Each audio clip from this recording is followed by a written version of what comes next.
যে দোয়াটি পড়লে আপনি যা পড়বেন তাই মুখস্থ হয়ে যাবে, জীবনে আর কখনো আপনি বলবেন না।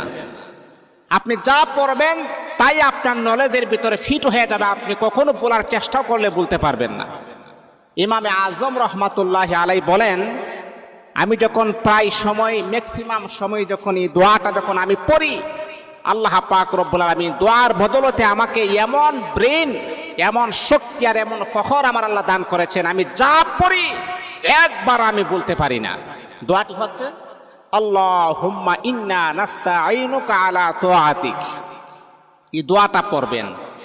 আপনার সন্তানের স্মরণ শক্তি খুবই দুর্বল, কম, তাহলে মা বোনদেরকে আমি দৃষ্টি আকর্ষণ করে বলি, বাবাদেরকে বলি, আপনার সন্তানকে দোয়াটা 7 বার পরে মাথার মাঝে আপনি ফু দেন, অথবা 1 গ্লাস পানির মাঝে ফু দিয়ে বলেন পানিটা খাবার জন্যে। দেখবেন আল্লাহ পাক রব্বুল আলামিন আপনার সন্তানের মেধা